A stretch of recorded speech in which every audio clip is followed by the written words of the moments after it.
During La Nina events, the Western Pacific becomes a lot warmer.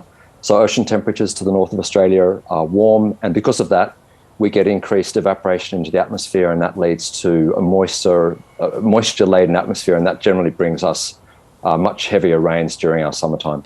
And as I said, this is only affecting certain parts of the country. Which areas are most susceptible?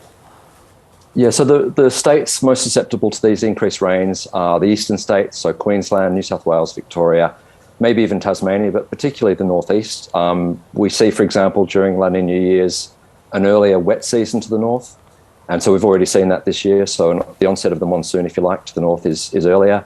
And generally cooler temperatures and increased rainfall. And so risks of bushfire, for example, are dampened. That's the good news of having a La Nina. And obviously any drought regions may get drought relief. The downside is sometimes these events can give us intense rainfall and intense flooding events. So we're talking about extreme weather here. This is not just about a cooler summer. We're talking about extreme weather that can be potentially very damaging. Yeah, no, we do see a greater incidence, greater frequency of flooding events during La Nina events. It's not to say we'll get one for sure. The atmosphere has some randomness to it, and so we do our best. The Bureau of Meteorology does its best to forecast the seasonal rainfall, and they know that a La Nina is upon us. And so that does skew the odds of high rains and cooler summer temperatures for those eastern states. It skews a greater chance of these catastrophic flooding events like Brisbane saw a couple of in 2010, 2011. And so we know, bushfire incidents and heat waves, they're less likely to occur, but on the downside, flooding rain events and also tropical cyclones. We tend to see more tropical cyclones form in the Coral Sea in particular during these La Nina events. More cyclones and potentially more severe cyclones as well? The severity is set by the temperature. So once a cyclone forms, yes, the temperatures in the Coral Sea tend to be warmer during La Nina. So we tend to get more cyclones, greater frequency, but also when they come along, they do tend to be more intense because of that warmer ocean temperatures. I mean, cyclones only form during summer. And if we warm the climate system as we are under global warming, but also, for this year, it will be warmer due to La Nina, that does tend to bring increased severity to the tropical cyclones. You mentioned the lower risk of bushfires and heat waves. It doesn't say that it eliminates them altogether. So people still do need to be prepared for those traditional El Nino summer events potentially, don't they? Absolutely. I mean, it's just all about skewing the chances for those events to be lower. The last big bushfire season was horrendous and catastrophic for Australia in 2019, 2020. We've had a weaker La Nina the following summer, and then this year it'll be a double La Nina, so 2 years in a row.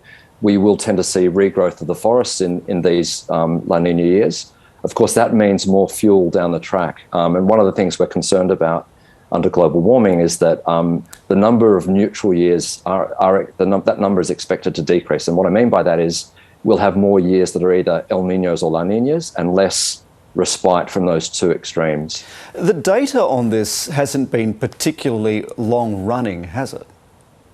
Well, the direct measurements we have are, almost a century now, but the really good measurements are since the satellite era came along, and we measured ocean temperatures from space really well since the late 70s. But it's important to remember there's also paleoclimate records, so we have indirect measurements through corals and sediments and all sorts of other tree ring proxies and so on. So we can reconstruct El Nino, La Nina back 500-600 years pretty reliably. So we do have evidence from those proxy records, but the actual direct measurement record is only about a century, and it's really only been very good since the late 70s. How significant is it that this is a double dip La Nina? I think the last cycle started in August of 2020, kind of wrapped up at sometime in the middle of this year, and here we are again. Is that an unusual thing? Yeah, about half of La Ninas are followed by a second La Nina, so it's not particularly unusual.